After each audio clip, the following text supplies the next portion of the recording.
চেংমি বলে, তুমি একজন ফেমাস সেলিব্রিটি হওয়ার পরও কলেজ জয়েন করেছো কেন? জিকির কথায় জানা যায় তার সেলিব্রিটি হওয়ার ইচ্ছে একদমই ছিল না। সে বাকি ছেলেদের মতো মিলেমিশে থাকতে চায়, হাসি ঠাট্টা মজা এইসব কিছু সে উপভোগ করতে চায়, তাই সে কলেজ জয়েন করেছে। ট্রেনিং টাইমে সিউন জানতে চাইছিল চেংমি কোথায় আছে। এমি বলে, তুমি আগে কখনো চেংমির খোঁজ খবর নেওনি, তাহলে আজ কেন? আসলে সিউন জিকির সাথে চেংমিকে দেখেছিল। সে ভয় পাচ্ছে চেংমি যাতে জিকির মন জিতে না ফেলে, কারণ সিউন জিকিকে ভালোবাসে। তাই ইচ্ছে করে চেংমির অ্যাবসেন্টের বিষয়টি টিচারকে বলে দেয়। আর চেংমি যে জিকির সাথে ক্লিনিকে আছে সেটা সবাই জেনে ফেলে, তাই তারা খুব মজা ওড়ায়। সিউন ভাবে জিকির সাথে থেকে চেংমি নিজের ফলোয়ার্স বাড়াচ্ছে, তাই এমি তাকে বকে, কারণ এমি হলো চেংমির বেস্ট ফ্রেন্ড। এরপর ক্লিনিক থেকে চেংমি আর জিকিকে আসতে দেখে টিচার ভাবে তারা নিশ্চয়ই বাহানা মেরে ট্রেনিং অ্যাবসেন্ট করেছে, তাই টিচার তাদের শাস্তি স্বরূপ বাউন্ডারি 10 চক্কর মারতে বলে। তখন জিকি চেংমিকে বাঁচানোর জন্য চেংমির শাস্তিও নিজের কাঁধে নিয়ে নেয়। চেংমি ভাবে অসুস্থ হওয়ার পরও জিকি তার শাস্তি নিজের কাঁধে নিয়ে নেয়, তাই জিকির প্রতি চেংমির ভালোবাসা জেগে ওঠে। এরপর তারা যখন বিশ্রাম নেয় তখন ফ্যাং চেংমির জন্য জল নিয়ে আনে, কারণ ফ্যাং চেংমিকে ভালোবাসে, তাই তার কেয়ার করে। ফ্যাং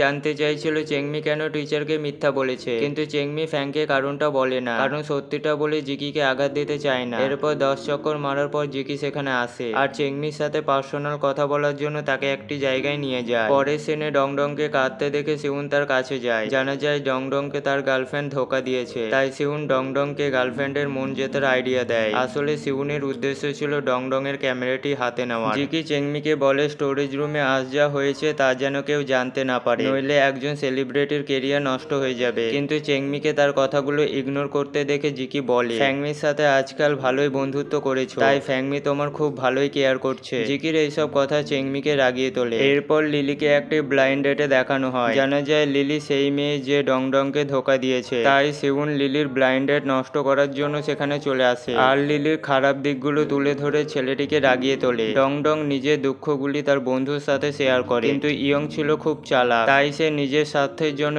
ইয়ং তার কথাগুলো শুনতে থাকে। ইয়ং বলে, সেই দিন তুমি যে ফটোগুলি তুলেছিলে সেগুলো আমার চাই। আসলে ইয়ং আলির ফটোতে পাওয়ার জন্য এইসব করে। এরপর ইয়ং ডংডং এর ল্যাপটপ থেকে ভুল করে জিকির ভিডিওটি পাবলিশ করে দেয়। ডংডং খবর পেয়ে সিউনের সাথে দেখা করে আর সিউনকে অনেক বকাঝকা করে, কারণ সে ভাবে সিউনের জন্য লিলি তার উপর রেগে আছে।